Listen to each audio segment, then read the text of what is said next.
Trump کے لیے ایران کا مبینہ خطرہ ترکی میں آخر ہوا کیا تھا؟ کیا آپ تصور کر سکتے ہیں کہ دنیا کے طاقتور ترین ممالک میں سے ایک کے صدر کو ایک بین الاقوامی سربراہی اجلاس کے بعد اس انداز میں خفیہ طور پر ایک طیارے سے دوسرے طیارے میں منتقل کیا جائے کہ ان کے ساتھ موجود کچھ صحافی اور عملے کے ارکان بھی یہ نہ جان سکے کہ صدر اصل میں کس طیارے میں موجود ہے؟ یہ کوئی فلمی کہانی نہیں، یہ وہ سیکیورٹی آپریشن ہے جس کی نئی تفصیلات اب سامنے آ رہی ہیں۔ السلام علیکم ناظرین، میں ہوں حماد شاہ اور آج ہم بات کریں گے امریکی صدر ڈونلڈ ٹرمپ کے ترکی کے دورے کے دوران پیش آنے والے ایک انتہائی غیر معمولی واقعے کی۔ اور سب سے بڑا سوال یہ ہے کہ کیا امریکی انٹیلیجنس کو واقعی خدشہ تھا کہ ایران یا اس سے منسلک عناصر ٹرمپ کو نشانہ بنا سکتے ہیں؟ سب سے پہلے ذرا پس منظر سمجھتے ہیں۔ جولائی 2026 میں ڈونلڈ ٹرمپ نیٹو سربراہی اجلاس میں شرکت کے لیے ترکی کے دارالحکومت انقرہ پہنچے۔ ٹرمپ نئے قطری تحفے میں ملنے والے بوئنگ 8747 طیارے کے ذریعے ترکی پہنچے تھے، لیکن واپسی پر ایک عجیب فیصلہ سامنے آیا۔ ٹرمپ نے نئے طیارے کے بجائے پرانے ایئر فورس ون سے روانہ ہونے کا فیصلہ کیا۔ اس وقت اس تبدیلی کی مکمل وجہ سامنے نہیں آئی تھی، لیکن بعد میں امریکی میڈیا رپورٹس میں بتایا گیا کہ امریکی حکام کو ایران سے منسلک عناصر کی جانب سے ٹرمپ اور ان کے طیارے کے خلاف ایک قابل اعتبار خطرے کی اطلاعات موصول ہوئی تھی۔ اور اب اس کہانی میں ایک اور حیران کن تفصیل شامل ہو گئی ہے۔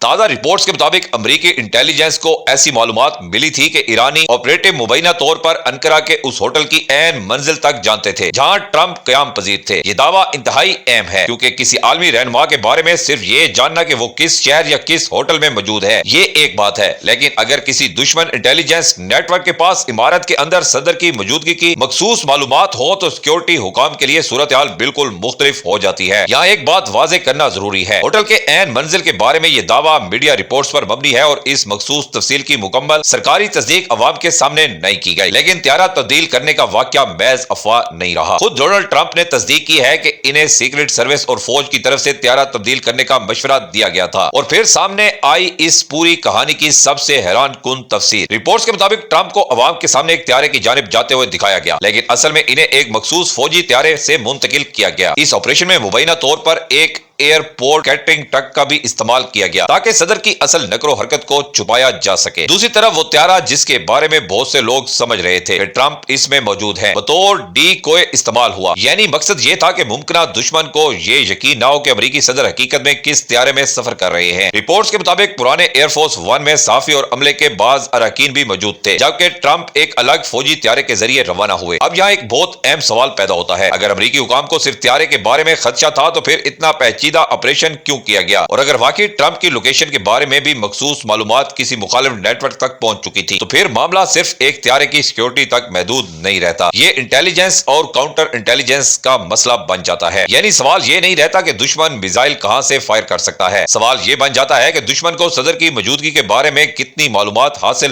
ہو چکی ہیں۔ اور یہی وہ مقام ہے جہاں جدید جنگ اور روایتی جنگ کے درمیان فرق واضح ہوتا ہے۔ آج کے دور میں صرف میزائل، ڈرون یا طیارے ہی طاقت نہیں ہے، انٹیلیجنس خود ایک ہتھیار ہے۔ اگر کسی ملک کو مخالف رہنما کی نقل و حرکت، مقام، سفر کے وقت یا سیکیورٹی کے انتظامات کے بارے میں حساس معلومات حاصل ہو جائیں تو وہ معلومات اپنے آپ میں انتہائی اہم بن جاتی ہیں۔ لیکن کیا اس واقعے کا مطلب یہ ہے کہ ایران امریکہ پر برتری حاصل کر رہا ہے؟ یہ بات ضروری نہیں۔ ایک سیکیورٹی آپریشن سے کسی پورے تنازع میں طاقت کا توازن طے نہیں کیا جا سکتا، بلکہ اس واقعے کا دوسرے مطلب بھی ہو سکتا ہے کہ امریکہ اپنے صدر کی حفاظت کے حوالے سے انتہائی محتاط ہے اور خطرے کو معمولی سمجھنے کے بجائے اضافی حفاظتی اقدامات کر رہا ہے۔ یہ بھی قابل ذکر ہے کہ پرانے ایئر فورس ون کے پاس بعض ایسے دفاعی نظام موجود ہیں جو نئے طیارے میں اس طرح موجود نہیں ہیں۔ امریکی میڈیا نے رپورٹ کیا ہے کہ پرانے طیارے میں میزائل سے بچاؤ کے لیے مخصوص دفاعی صلاحیتیں موجود ہیں۔ تو کیا ایران واقعی ٹرمپ تک پہنچنے کے قریب تھا؟ اس سوال کا حتمی جواب ابھی ہمارے پاس نہیں ہے۔ کیا ایران کو واقعی ٹرمپ کے ہوٹل کی منزل معلوم تھی؟ یہ بھی ابھی ایک رپورٹ شدہ انٹیلیجنس دعویٰ ہے، مکمل طور پر عوامی طور پر تصدیق شدہ حقیقت نہیں۔ لیکن ایک چیز واضح ہے، امریکی سیکیورٹی اداروں نے خطرے کو اتنا سنجیدہ ضرور لیا کہ صدر کے سفر کا پورا منصوبہ تبدیل کر دیا گیا۔ اور شاید اس واقعے کی سب سے بڑی کہانی یہی ہے، ایک طرف امریکہ کے پاس دنیا کی جدید ترین انٹیلیجنس، سیکیورٹی اور دفاعی صلاحیتیں موجود ہیں، دوسری طرف ایران اور اس سے منسلک نیٹ ورکس کے بارے میں امریکی حکام مسلسل خطرات کا اظہار کر رہے ہیں۔ اور جب دنیا کی دو بڑی طاقتیں ایک دوسرے کے مد مقابل کھڑی ہوں تو ایک صدر کی پرواز بھی صرف ایک پرواز نہیں رہتی، وہ ایک مکمل سیکیورٹی آپریشن بن جاتی ہے۔ اب سوال آپ سے ہے، کیا آپ کے خیال میں یہ واقعہ اس بات کی علامت ہے کہ ایران کی انٹیلیجنس صلاحیتیں امریکہ کے لیے ایک بڑا مسئلہ بن رہی ہیں، یا پھر یہ صرف اس بات کا ثبوت ہے کہ امریکہ اپنے صدر کی حفاظت کے لیے ہر ممکن احتیاط کر رہا ہے؟ اپنی رائے کمنٹ سیکشن میں ضرور دیجیے گا۔